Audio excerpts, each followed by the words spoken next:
네, 안녕하십니까. 네, 3, 4월 심화반, 심화 이론 및 기출분석반 한국사 1주차 강의입니다. 그래서 이제 오늘은 간단하게 오리엔테이션 하고, 그다음에 이제 여러 나라의 성장, 그러니까 이제 고구려, 신라, 백제 등장하기 이전까지의 상황들 같이 기출문제 보고, 그다음에 같이 교재 보면서 진도 나가도록 하겠습니다. 그래서 1, 2월 달에는 저희가 이제 이 기본 교재를 굉장히 급박하게 일단은 한 바퀴 끝내는 데 목표를 뒀고요. 그러면서 전반적인 내용들을 쭉 수정을 했고, 그다음에 또 교재 오타가 종종 있어서 오타들을 같이 수정을 했습니다. 그래서 이제 교재 오타 수정한 것들은 오늘 이제 오탈자 프린트가 하나가 나갔을 겁니다. 그래서 먼저 이 진도 계획표라고 쓰여 있는 맨 앞장에 있는 프린트를 먼저 보면요. 앞장에는 진도 이렇게 한국사, 그다음에 동양사 진도가 나와 있고요. 그다음 그 뒷페이지 넘겨 보시면은 한국사 교재 오탈자가 수정된 프린트가 나가 있습니다. 이거는 카페에도 올라가 있는데 이제 보시면은 뭐 2세 맨 오른쪽 끝에 보시면은 2세 반영이라고 쓰여 있어서 뭐 동그라미 X 막 이렇게 되어 있는데 교재가 원래 1년 동안 교재를 팔려고 했던 것들이 1월 달에 다 팔려가지고 급하게 이제 2세를 찍으면서 거기서 이제 오타를 조금 수정한 것들이 있어요. 그래서 아마 자기 교재 맨 뒷페이지에 보시면 그냥 초판이라고 쓰여 있는 것이 있고 2세 며칠 발행이라고 쓰여 있는 것은 2세 교재다라고 보시면 되는데, 그래서 2세 반영이라고 되어 있는 것은 2세를 사신 분들은 그 오탈자는 고쳐져 있다라고 보시면 되겠는데요. 보시면 알겠지만 뒷페이지 넘겨보시면은 근현대 부분은 거의 오탈자가 반영이 많이 되지 못해서 그 부분을 선생님들께서 찾아서 고쳐주시면 되겠고요. 1, 2월 달 강의를 되게 많이 들으셔가지고 그 과정에서 오탈자가 많이 수정되었으니까 아마 보시면은 많이 아마 도움이 되실 거라 믿습니다. 그래서 다시 앞에 이제 진도 계획표 나와 보시면 알겠지만요. 우리가 이제 8주 동안 한국사 이제 전근대를 진도를 끝낸다라고 나갔는데 정확히는 이제 조선 전기까지 한국사 같은 경우는 나갈 거고요. 그다음에 우리에게 8주의 시간이 있는데 동양사 2주 시간 돌려서 총 10번에 걸쳐서 수업을 조선 전기까지 나아가게 됩니다. 그래서 이제 1, 2월 기본반에서는 삼국과 남북국까지를 거의 2주차 아니면 3주차 초반까지 해가지고 끝내다 보니까 말이 꼬였어요. 끝내다 보니까 굉장히 급박하게 나갔는데 이제 여기 심화반에서는 총 5번의 수업을 통해서 고대사가 나가다 보니까 조금은 여유롭게, 그래서 조금 더 다양한 것도 설명도 하고 사료도 좀 천천히 같이 보기도 하는 식으로 진도가 나갈 예정입니다. 그래서 이렇게 나가게 되고요. 그래서 이렇게 앞에는 이제 동양사 진도가 나가서 이런 식으로 프린트가 나가고 그 프린트들을 쭉 풀게 되고요. 작년에는 제가 해설지를 만드는 시간이 없어가지고 해설지가 조금씩 늦게 나갔는데 올해 같은 경우는 문제가 나갈 때 해설지가 늘 같이 나가니까 올해 좀 미리미리 복습 예습하실 분들은 풀어보시면 될 것 같고, 프린트는 미리 수업 그 부분 나가기 전에 미리미리 프린트가 나갈 예정이니까 예습하실 분들은 보시면 될 것 같고요. 그다음 저 같은 경우에는 이제 해설지도 굉장히 두껍게 나가요. 그리고 작년이랑 좀 되게 많이 달라졌는데 이제 해설지도 보시면 알겠지만 교과서의 다양한 텍스트를 여기다가 집어 넣었습니다. 그래서 읽어볼 만한 텍스트 부분들을 교과서 8종과 가끔씩은 심화서적의 내용들을 이것저것 끼워 넣어가지고 넣었으니까 교과서가 지금 품절 사태여가지고 아마 구하기가 되게 어려우실 텐데요. 저는 직접적으로 교과서를 진도로 나가진 않을 거고 이렇게 프린트로 제가 나름대로 정리를 해서 드릴 테니까 교과서 8종 다 보기 어렵다, 구매하기도 어렵다거나 구하기도 어렵다거나 아니면 싫다 하시는 분들은 지금 이 나가는 프린트들만 잘 보셔도 거의 아마 8종을 다 본 효과는 비슷하게 나실 수가 있을 겁니다. 그래도 저는 교과서는 사는 거는 좋다라고 저는 개인적으로는 생각이 드니까 여기 프린트들 잘 한번 정리하실 거고, 다음 주부터는 형성평가 문항도 이제 나가는데 이제 수업 전에 한 번씩 간단하게 풀어보시면서 이전 주에 배웠던 것들 나름대로 한번 점검해 보시고 그다음에 혼자 또 공부해 나가시면 될 것 같습니다. 그래서 여러분들 지금 되게 공부 의지가 엄청 나신 것 같아요. 6, 7시간 되면 사람들이 100명씩 와서 이미 앉아있고 하다라고 하는 얘기를 들었는데 그래도 가장 중요한 것은 여러분 잠은 푹 주무시고 수업 시간에 졸지 않는 거예요. 6시부터 여기 와서 맨 앞에 앉아가지고 가끔씩 조시는 분들도 있는데 그럴 바에는 저기 뒤에서 앉아서 편안하게 수업을 들으셔도 나쁘지는 않을 것 같습니다. 그래서 프린트 이렇게 가끔씩 잃어버리시는 분들이 있으니까 절대로 잃어버리지 마시고요. 차분차분하게 하시고, 그다음에 한자 암기 프린트는 토요일마다 나갈 겁니다. 그래서 동양사 시간에 나가니까 한자 암기할 것들 있으면은 나름대로 제 노트 같은 거 비슷하게 해서 드리니까 그때마다 토요일마다 나름대로 한자 공부하시면서 한자 조금씩 외우시면 될 것 같고요. 그다음에 뿌셈이라던가 이런 자료들은 제가 나름대로 편집해서 이렇게 같이 수업에 나갈 수 있게 지금 나가는 것처럼 드릴 건데, 그래도 기본적인 교재, 한국사 특강 심판이라던가 길잡이 상학원이라던가 저희 선생님을 위한 한국사, 동양사 교재들은 여러분들이 개인적으로 구매를 해서 준비해 오시기 바랍니다. 그리고 가끔 동양사 개론도 물어보시는 분이 있는데, 동양사 개론은 구판이든 심판이든 내용 차이가 없기 때문에 상관은 없을 것 같아요. 그래서 저는 심판으로 나가긴 나갈 건데 구판 페이지는 늘 같이 말씀을 드릴 거니까 난 그냥 구판으로 계속 공부하겠다 하시는 분들은 그냥 구판을 가지고 오셔도 되고요. 심판을 사시겠다는 분은 심판을 사셔도 무방할 것 같습니다.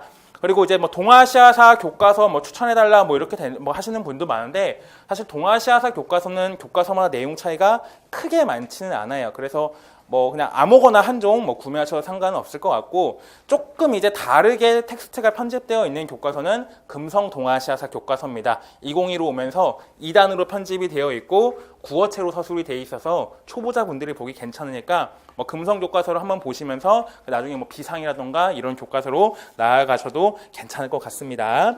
그래서 교과서 준비는 알아서 하시되, 굳이 구하기 어렵다면은 제가 나눠드린 프린트만 잘 보셔도 학습에는 큰 지장은 없을 것 같다라는 생각이 들고요. 다음 중국사 같은 경우는 종종 시험 문제가 깊숙이 나오는 부분들은 제가 중국의 역사라던가 아시아 역사와 문화라던가 아니면 이제 경상대나 아니면 몇몇 대학에서 대학교 교재로 쓰는 교재들, 그 중국사 교재들 같은 것도 제가 나름대로 편집을 해서 드릴 테니까 그런 것들 한번 나중에 잘 그냥 보시면서 나아가시면 될 것 같습니다. 네, 그래서 이제 오늘은 말이 좀 빨랐는데요. 여러분들이 너무 눈이 지금 이글이글 불타고 있어서 제가 어떻게 지금 이 수업을 진행을 해야 될지 굉장히 난감한데요. 우리 졸지 말고 벌써부터 시작부터 놀지 말고 정신 차리시고요. 오늘은 조금 진도를 일찍 끝낼 테니까 너무 피곤해하지 말고 조금만 정신 차리시기 바랍니다. 자, 그래서 이제 오늘은 기출 문제를 먼저 보도록 하겠습니다. 기출 프린트 보도록 할게요. 해설지 말고 이제 기출 프린트를 보게 되면요.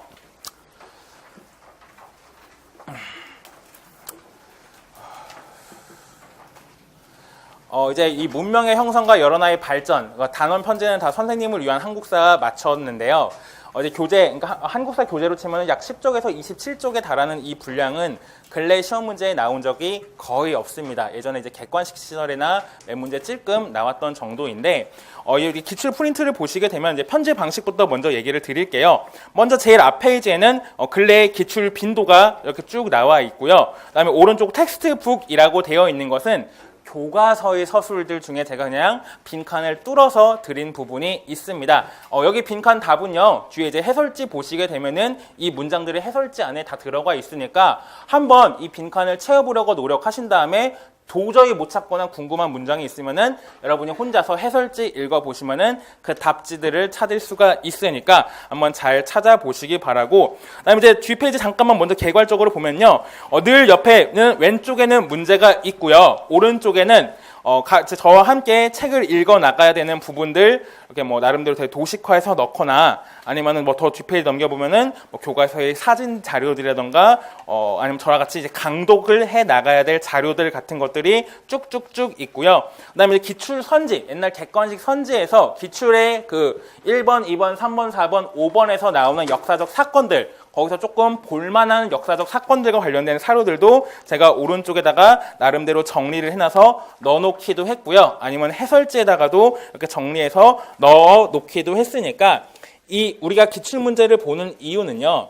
여러분 아마 재수나 삼수 하신 분들이라면 답 웬만하면 다 아시는 분들도 많아요. 그런데 기출문제를 굳이 다시 한번 보는 이유는 저희가 이제 공부를 할 때 방향을 잡기 위해서니까 늘 여러분은 공부하실 때 기출문제는 옆에다가 두시고 이런 것이 시험에 나왔었네? 그렇다면 여러분이 나중에 공부를 할 때는 뭐가 나올 수 있을까? 늘 출제자들과 내가 승부를 한다라고 생각을 하시고 보시면은 좋을 것 같고요. 그다음 시험 막판으로 갈수록 기출문제와 관련된 주제들, 기출문제를 통해서 예상할 수 있는 주제들을 집중적으로 보시면서 그 문항들이 나왔을 때는 절대로 틀리면 안 됩니다. 절대로요. 그러니까 작년에 한국사와 동양사 부분만 보시면은 작년에 그 신청년 문제 그 같은 것도 사실은 기출문제가 거의 지문이 거의 비슷했어요. 그래서 사실은 틀리면 안 되는 문항이었고 1점도 깎이면 굉장히 아쉬운 문항이었음에도 불구하고 많은 분들이 틀렸죠.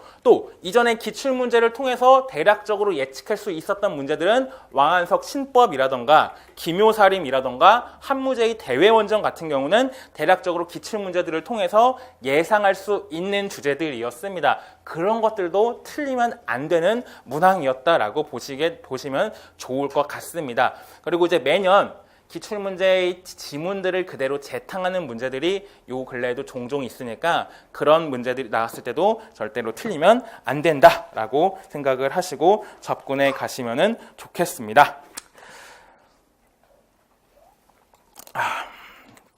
오늘 이거를 수업 마치고 싶네요. 네, 여러분 너무 지금 눈에 불이 이글이글 불타고 있어서 그래요. 이글이글 불타서 그런데 어쨌거나 여러분들 잠 충분히 주무시고 저랑 같이 수업 시간에 나가는 것들만 잘 복습하시면은 좋겠습니다. 잘 복습하시면 좋을 것 같고요. 이 프린트 잘 잃어버리지 마시고 이제 진도 나가도록 하겠습니다. 네. 뭔가 장난을 치고 싶은데 여러분들 너무 엄숙해가지고 말을 못하겠어요. 말을. 지금 분위기가 여기 지금 200명 넘게 앉아 있잖아요. 지금 분위기가 이러면서 200명 저를 막 이렇게 하는데 눈을 어디에 돌려줄지 모르겠어가지고 그렇습니다. 이러다가 막 나중에 포기하지 말고 여러분 올해 꼭 합격하셔가지고 잘 합시다. 지금 마음가짐을 11월까지 잃지 마세요. 자, 그래서 먼저 보겠습니다. 맨 앞에 이제 보겠면요. 97년부터 2019학년까지 주제별 기출 분석이라고 되어 있는 부분에 보시면요. 약 20여 년 동안 3문제 정도밖에 안 나왔어요. 출제 가능성이 크게 높지 않다는 말입니다. 심지어 1번 문제는 사실은 역교론 문제였어요. 역교론 문제인데 신석기 시대의 그래도 특징적인 내용들은 조금은 알고 있어야만 풀 수 있는 문항이었기 때문에 저도 여기다가 같이 집어넣었고요. 그다음 2번, 3번은 객관식 시절에 그냥 이 부분을 뚝 몰아봤는데 예전 객관식 때는 고대사 출제를 맡으신 교수님께서 고대사 영역에서 2문제 혹은 3문제를 낼 수가 있었어요. 왜냐하면 문제가 총 40문제였으니까. 그래서 이 부분을 종종 물어보기도 했는데 요새 시험에서는 서답형으로 넘으면서는 약 23, 24 이 정도로 문항으로 출제가 되다 보니까 고대사 영역에서 많아야 1문제, 2문제밖에 출제를 할 수가 없다 보니까 이 부분이 거의 출제가 되지 않고 있습니다. 아마 올해 시험에서도 이 부분은 출제 가능성은 크게 많지는 않아요. 그래서 지금은 공부를 하되 시험을 앞두고는 조금 긴장을 빼고 공부하셔도 된다라고 생각은 들어요. 된다라고 하는 생각이 들고 그래도 혹시 찜찜하니까 제가 이제 수능 문항이라던가 이런 것들을 쭉 같이 분석을 해 보았습니다. 그래서 여기서 행여나 나올 수 있는 출제 분석 및 예측을 보게 되면요. 먼저 수능 근래 시험 문항에서 여기가 신석기나 청동기가 비교하는 문항들이 나온 적이 있어요. 신석기라던가 청동기를 구분할 수 있는 문제들이 나온 적이 있는데 근데 되게 놀랍게도 신석기와 청동기가 이 부분이 시험에 나올 때 수행평가의 방안으로 이렇게 하면서 수행평가 보고서라던가 뭐를 통해서 신석기 시대라던가 청동기 시대가 지문에 있고 그것을 고르는 형식이 나왔습니다. 그렇다면 우리 시험에서 이것과 비슷한 형식으로 신석기와 청동기가 무언가 지문으로 주어지고 그거와 연계된 역사교육론 문제 같은 경우는 나올 수가 있을 것 같습니다. 역사교육론 문제가 나올 수가 있을 것 같아요. 그래서 뭐 수행평가라던가 이런 형식을 띠고 수행평가의 형식을 띠고 무언가 나올 수도 있을 것 같습니다. 특히 이 부분이 교과서를 아마 보시면 알겠지만 역사 일기라던가 이런 것들을 쓰는 탐구활동 문항이 종종 있는 부분들이 있어서 여러분이 뭐 역사 일기라던가 글쓰기 활동과 관련된 역교련 문제가 행여나 나온다면은 이 부분이 나올 수 있을 것 같습니다. 특히 올해는 역교련 문제 10점짜리 논술문항에 폐지가 되면서 역교련 문항의 비율은 똑같지만 그 10점짜리가 폐지가 되면서 2점짜리라던가 4점짜리로 쪼개져서 나올 거잖아요. 그 쪼개져서 나올 때 이런 것과 한두 개 정도는 연계돼서 나올 수도 있겠다라는 생각이 조금은 들어요. 조금은 들고 있다라고 보여집니다. 그래서 뭐 행여나 나온다면 이 정도 하나 나올 수 있을 것 같고요.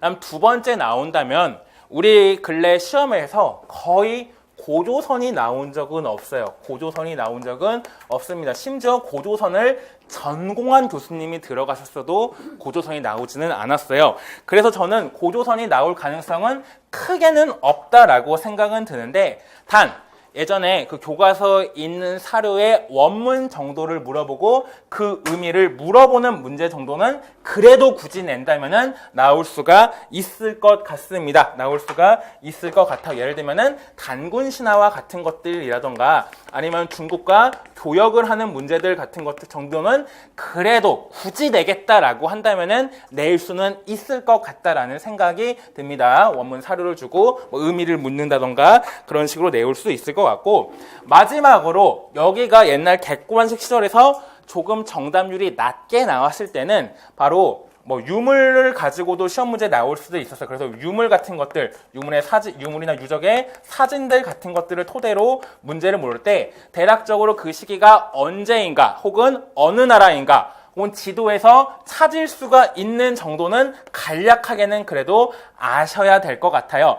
그러니까 공무원 시험처럼 너무 뭐 구석기 시대 어디에서 뭐가 나왔고 이 정도가 아니라 대략적으로 이 집터의 흔적을 보고 이것이 신석기인지 청동기인지 동해 거인지 대략적으로나 그냥 아는 정도로만 보셔도 나쁘지는 않을 것 같고요. 너무 그냥 갑작스럽게만 보고 마지막으로 굳이 여기를 나오게 된다면은 굳이 이거 다 쥐어짜는 거 쥐어짜는데 마지막으로 낸다면은 삼국지 위지동이전 교과서에 워낙 사료가 다양하게 있으니까 그 삼국지 위지동이전의 사료 같은 것을 가지고 문제를 낸다면은 굳이 낼 수는 있을 것 같아요. 굳이 낼 수는 있을 것 같은데 가능성은 조금 떨어진다라고 저는 개인적으로 생각이 듭니다. 그래서 삼국지 위지동이전의 사료들 지금 보셔야 돼. 지금 7, 8월, 9, 10월 이때 막 보지 말고 지금 한번 가볍게 보고 시험 앞두고 그냥 가볍게 보는 정도로 해서 행여나 원문으로 나와도 내가 한글 실력에 입각해서 풀 수 있을 정도는 만들어 놓는 것이 좋겠다라는 생각이 들고요. 또 전반적인 내용들은 교과서 정도의 내용들만 가져가셔도 충분할 것 같습니다. 그래서 너무 자세하게 하려고 하지는 마세요. 전반적으로 자세하려고 하지는 말고 막 여기를 막 어떤 분들은 여기를 정말 열심히 공부하겠다고 한 통에 앞에 이제 나와 있는 전기 구석기 유적은 뭐가 있고 여기는 뭐 백화점처럼 여러 가지가 쌓여 있고 중기 구석기 시대 유적은 뭐가 있고 그거는 7급 공무원 준비하는 친구들이 외우는 거지 우리가 외울 거 아닙니다. 거기 그냥 찢어서 불태워버려서 상관없어요. 절대 안 나요. 절대 안 나요. 거기는 절대 안 나오니까 무셔버려. 왜냐면은 저도 교재를 쓰려고 여러 가지 그 자료들을 보다 보면은 구석기 시대라든가 신석기 시대의 편년이라든가 각 유물의 그런 의의 같은 것이 워낙 충돌하는 지점이 많고요. 고고학계와 역사계의 주장이 다른 지점도 워낙 많기 때문에 임용 교수님이 함부로 그 지점을 내기는 어렵습니다. 어렵고 설령 그 지점을 어렵게 낸다면은 다 같이 틀리면 되니까 우리 빈도 높은 데부터 먼저 공부하시기 바랍니다. 그래서 이제 먼저 문제를 한번 넘겨보겠습니다. 1번 문항으로 갈게요.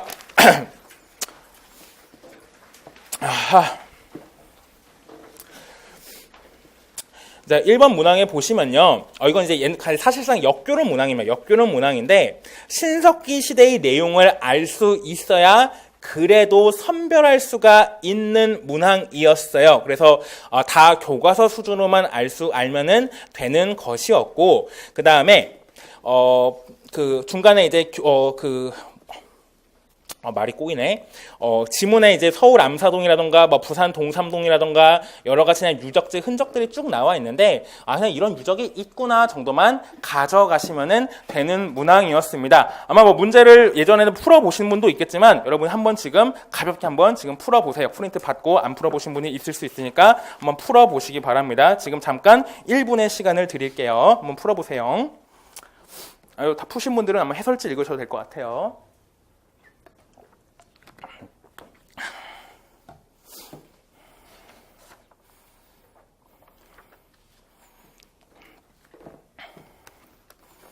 반날 돌칼이 뭐였지? 막 이렇게 생각하시면 안 됩니다, 여러분.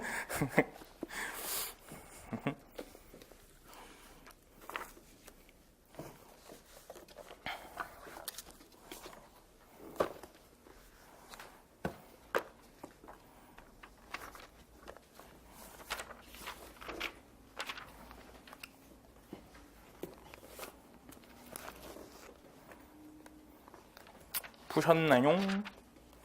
아직도 의미를 음미해 보셔야 되나요?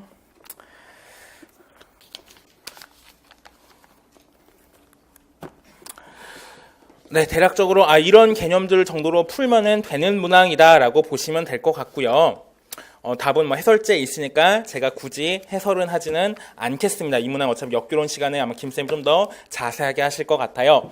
그렇다면 먼저 구석기와 신석기 교재의 내용 다시 한번 점검해 보겠습니다. 교재 11쪽 잠깐만 펴주세요. 교재랑 이제 프린트만 조금 나가겠습니다.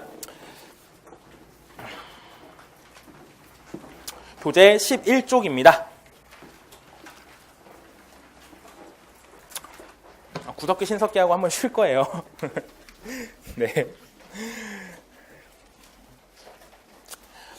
네, 먼저 교재 11쪽 보시게 되면요. 구석기 시대가 이렇게 쫙 나와 있습니다. 그래서 구석기 시대의 뗀석기라던가 이런 것들 대부분 다 아실 겁니다. 대충 돌을 대충 이렇게 빡 하고 뽀개가지고 떼었다라고 해서 뗀석기라고 하고요. 전기, 중기, 후기 뭐 이런 대략적으로 구분이 되는데 처음에는 한 도구를 이렇게 대충 뗀 거를 여러 군데 썼다면은 점점 이제 한 도구, 한 기능 뭐 이런 식으로 하면서 점점 세분화되어 간다라고 보시면은 좋을 것 같고요. 그다음 후기에 가서는 이제 기호의 변화와 함께 중석기라고 해서 짐승의 크기가 소형화되면서 잔석기 시대로 중석기가 이행되면서 잔석기를 쓰기 시작하고 점차 이제 신석기로 간다라고 보시면은 좋을 것 같고요.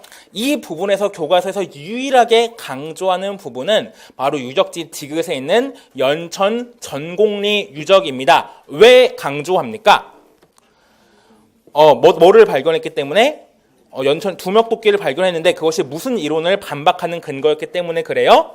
모비우스 이론을 반박하는 근거였기 때문에 교과서 상에서 아마 해설지 보시면 알겠지만 조금 강조해서 나와 있는 부분은 이 부분이 유일해요. 그래서 굳이 구석기 시대 한 가지만 공부하겠다라고 한다면은 모비우스 이론을 반박한 연천 전곡리 유적만 보시면 좋을 것 같습니다.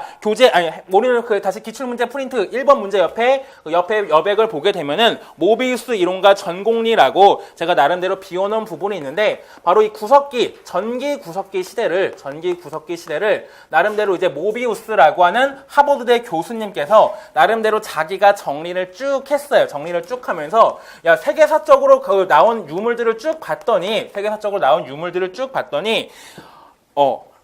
이 유럽 쪽이라던가 이쪽은 아슐리안 주먹도끼라고 해서